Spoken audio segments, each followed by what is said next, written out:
The video that you are about to watch is an excerpt of the original. After my long efforts in dealing with YouTube's copyright management system, I had to give up. I haven't given up my projects though. And while we cannot publish the entire video here due to the imminent danger of having the channel closed down, you can still enjoy excerpts which we've carefully chosen in order to make this video meaningful, fun, and educational. If you want to watch the complete video, including the sound of the music from the original recording, as well as special edition videos which will never be published here on YouTube due to the same copyright issues, and the Beatles 150 series, as well as other series and courses, you're welcome to visit my Ko-fi or Patreon page. I hope you enjoy this video. Hi everyone, back to Beatles. I feel like maybe we should rework the cliche back to basics and just say back to Beatles and call it good. Anyway, today is number 42 in the 150 series, moving right along. And the title is Ticket to Ride. Well, that's about all I know, so how about I read what there is to know about it and then we'll listen. The genre is simply rock. Not country rock, not pop rock, just rock. Issued as a single in April 1965, it became the Beatles' 7th consecutive #1 hit in the United Kingdom and their 3rd consecutive #1 hit, and 8th in total, in the United States, and similarly topped national charts in Canada, Australia, and Ireland. Basically, the English-speaking world. John was asked about the song in his Playboy interview of 1980, and he said, "That's me. One of the earliest heavy metal records. You know, I noticed that a lot of these songs, when Paul's asked about them, he says, that's me. That's me. That's me." So it seems like he's really coming to the point where he feels like he owns his expression and what he produces is genuinely him. He explained Paul's contribution was the way Ringo played the drums. I'll be curious about that. Paul reiterates the story of this song's inspiration in his 2021 book, The Lyrics. That's a fairly recent book. "John and I always liked wordplay," he said. So the phrase, "she's got a ticket to ride," of course referred to riding on a bus or train, but if you really want to know, it also referred to ride on the Isle of Wight. Ride spelled R-Y-D-E. Ride on the Isle of Wight, where my cousin Betty Robbins and her husband Mike were running a pub. It was great fun to visit them, so John and I hitchhiked down to ride, and when we wrote the song, we were referring to the memory of this trip. When it came to writing rock and roll, we were on the same page. You don't want to write, "She said that living with me is upsetting." It's just not rock and roll. It's too front parlor and lace curtains. That's why it has to be, "She said that living with me is bringing her down."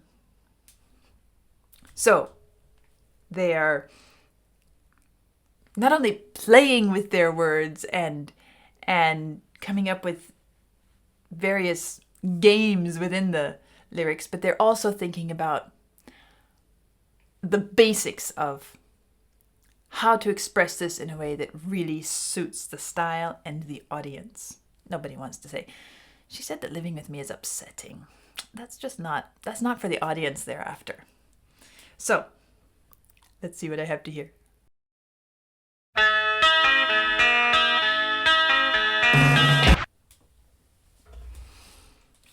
I was completely fascinated with the different sound they have on this song, and the timbre and tone quality of the instruments, and the drum has a different sound. The guitar has everything has a different sound, it seems. And it really does sound rocky, like rock. Okay, let's go back and listen to it. There's so much going on there at that opening. I'm just sitting here trying to figure out. I wish I could read a drum score better. I'm sitting here frowning at this thinking, okay, so what exactly are these notes saying for the drum? because the drum is doing some cool rhythms and I'd love to be able to mark on paper and illustrate and show you, but I don't think that I dare because I'm sure it would be completely wrong. That's one thing that I was listening to intently throughout the piece, and I kind of lost it towards the end of the piece. It kind of disappeared. But here at the beginning, there's this incredible kind of weighty bit of cross-rhythmic stuff happening, that there's a sort of a triplet sound and some syncopation going on. It's not just the drums, it's including the voice and the guitar as well. I don't know how to write it out on paper for you. So let's just back up and see if we can kind of notice different elements of it with our ears and forget about the score for a few minutes.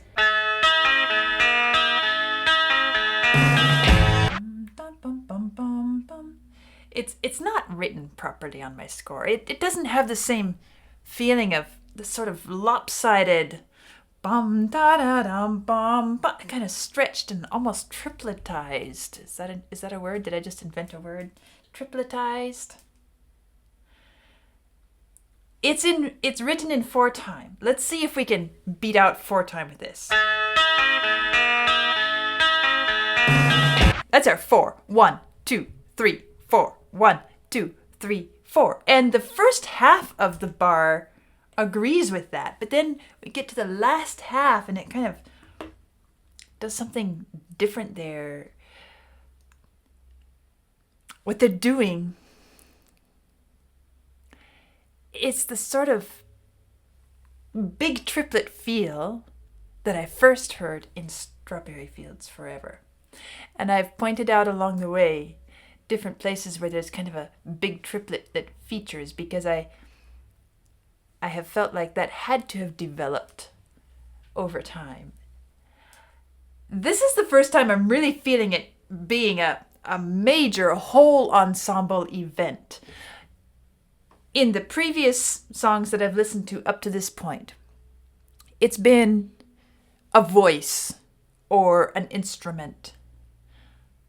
But now, the whole ensemble is involved in creating this cross-rhythmic feel. It might also have to do with the fact that the sound is so different here that I'm noticing it so prominently. But it's a big feature of this opening. I was kind of surprised to see it disappear later in the song. I was thinking, wait, am I missing it? But I can't find it anymore. No, it's not there anymore. Yeah, so we feel bum ba da triplet, bum da da triplet, bum da da triplet, and it kind of gives us this feeling of, we can even say a little bit bipolar, you know, the bar, which is supposed to be one unit of time, is now, the first half is one thing and the other half is a triplet feel, and it's kind of giving it a lumpy, I wouldn't say clumsy. I don't know exactly how I'd describe it, but it's very distinctive, and its distinctiveness makes it catchy.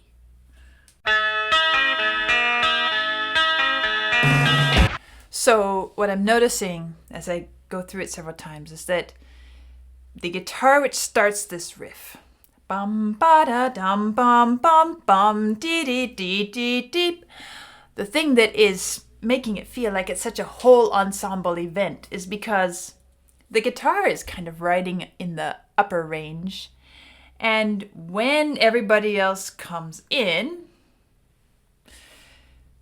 the drums are of course in the lower range, and this guitar and the drums are doing the same thing. So it's top and bottom, and which means the 4-beat, the cross-rhythmic element of the 4/4 time in the middle is held by the other instruments, even the voice. And so everybody's involved, top to bottom, in this wonderful cross-relation feeling.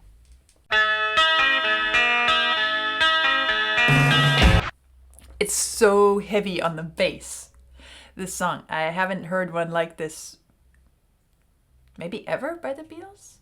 There are some in the past that have been emphasizing the bass, but this one really feels like it lives in the bass. And that bass, bomb, bomb, bombs, the bass guitar is really kind of centering everybody around it.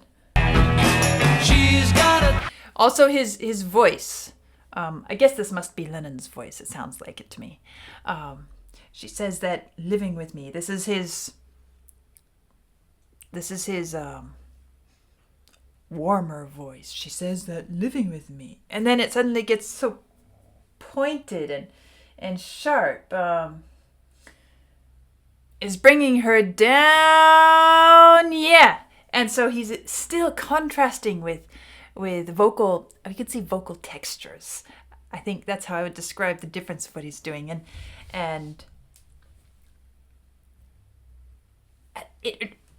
But really the thing about this is the sound is different. I don't know if it's a different recording setup, different instruments, or they just decided to go deep and heavy. But of course it still sounds like the Beatles, but this has some weight to it that a lot of the previous ones didn't have.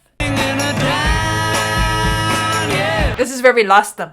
Now it's more of a square beat, and it's still so much, you hardly notice it's missing because it's still so similar to what came before, but somehow they've erased the triplet feel.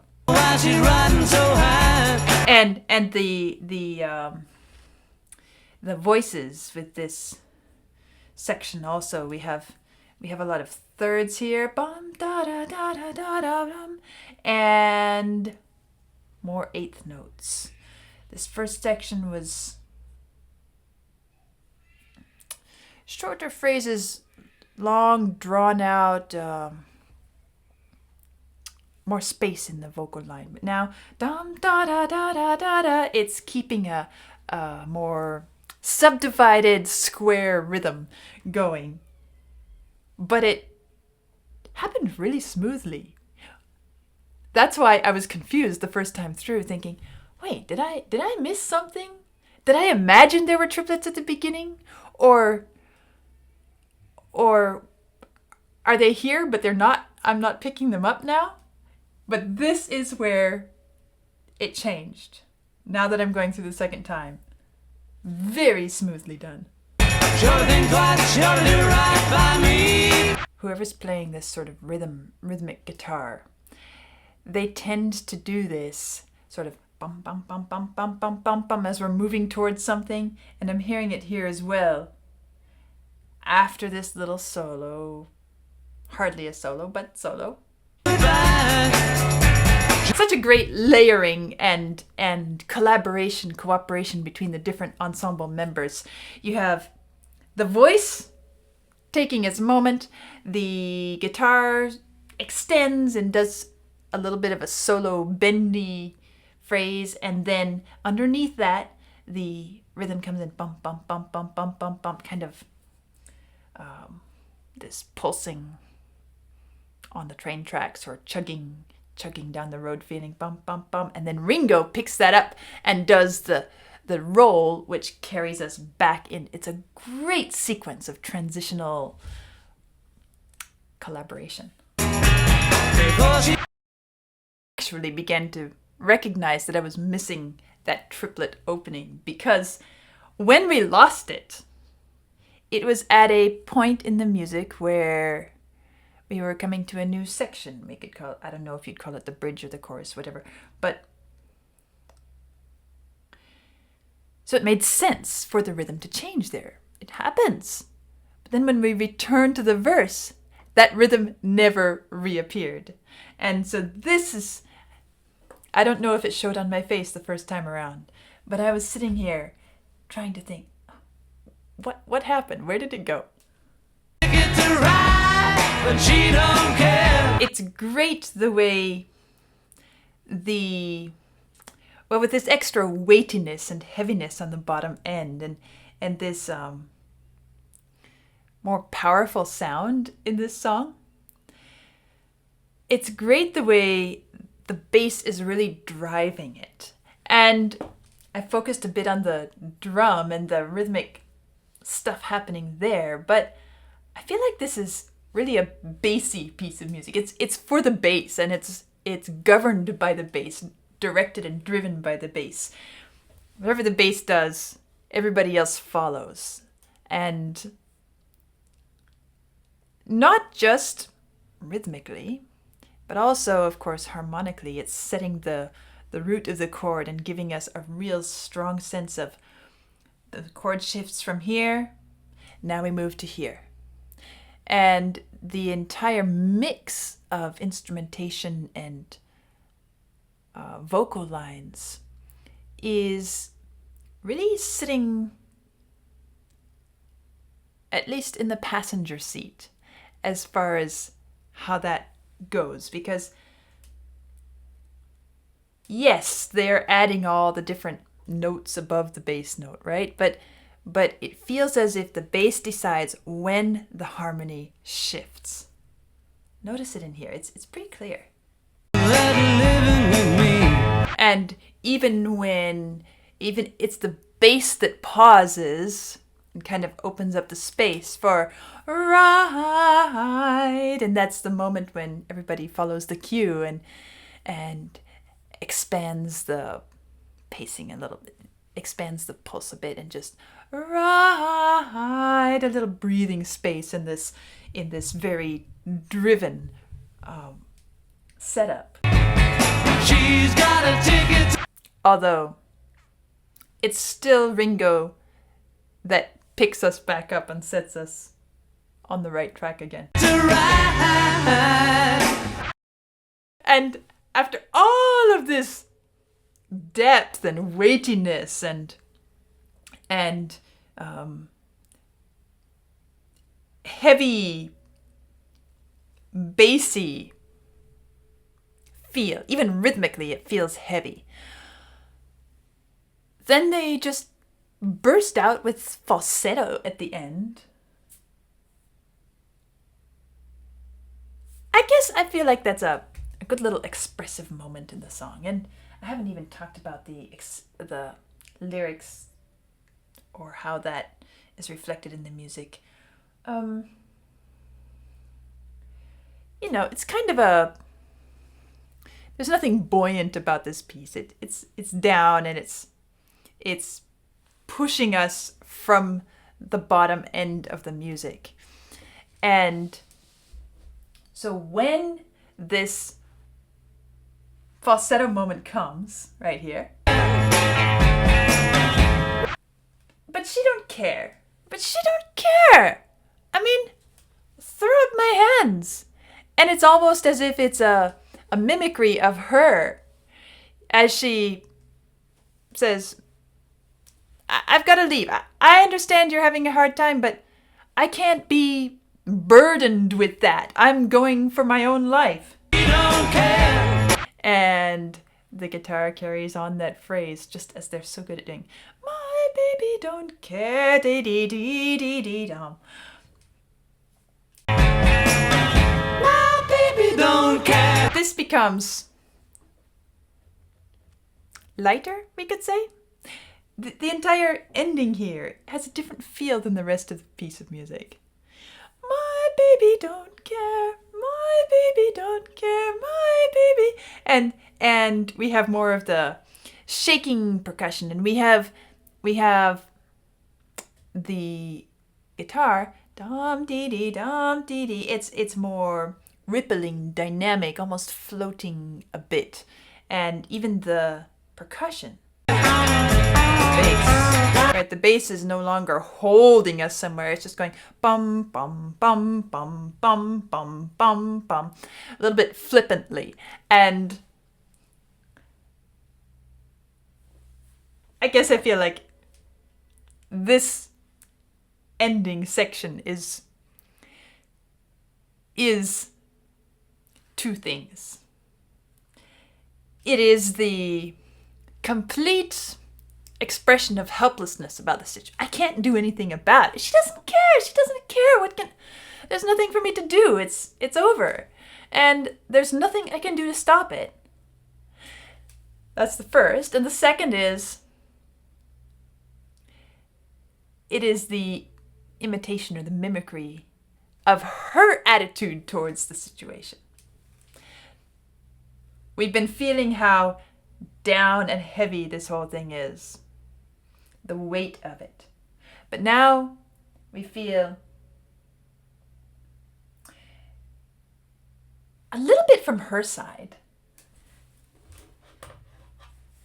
Towards the end, he's saying, she said that living with me is bringing her down. That's what we've been hearing all along. For why? She would never be free when I was around.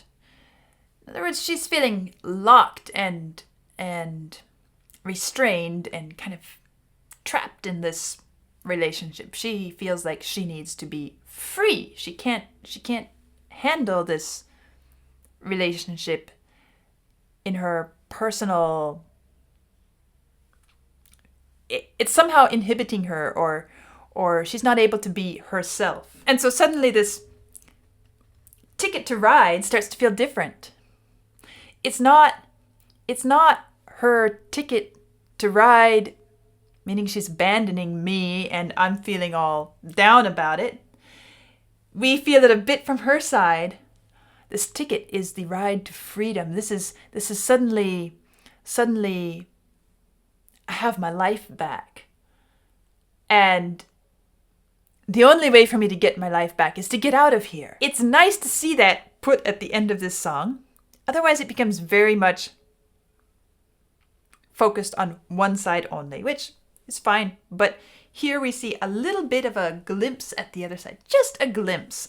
Almost as if we realize there are two sides to this story. At least two sides to this story. And we've heard it from his side. But we might not have heard it from her side, but we understand that she has a side to it as well. But she don't care. It's almost as if it feels like it's a little bit more emotion there. I mentioned chugging towards the beginning. It's kind of chugging along, chug, chug, chug. This idea of a ticket to ride on a train, on a bus. Let's go with train because you can feel first of all, the train is bigger, it's heavier, and this is really a heavy piece of music, and you can feel the weight of the vehicle as it's traveling, this heaviness. And then as we get to the end, it's in motion, it's moving, and suddenly this,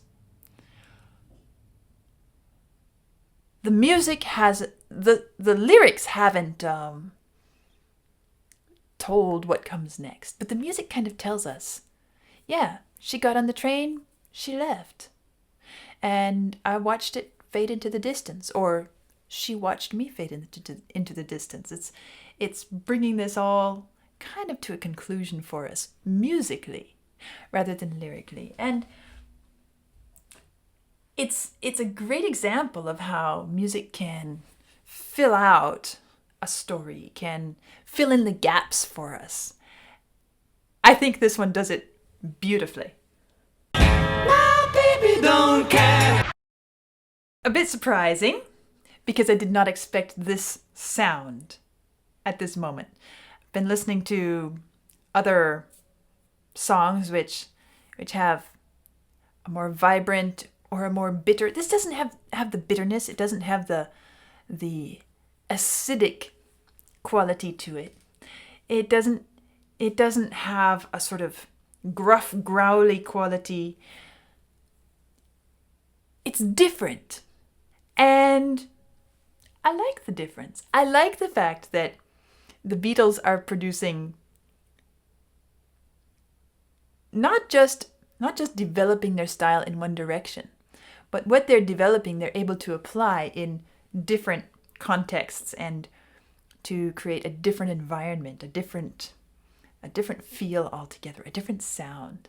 And it reminds me a little bit of my project, my Queen project right now, which, of course, Queen came a good deal later than the Beatles, and we can hear how everything the Beatles did opened up so many opportunities.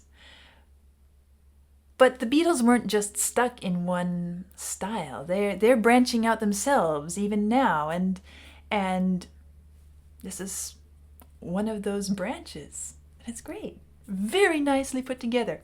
Nice piece of music. I'll see you soon.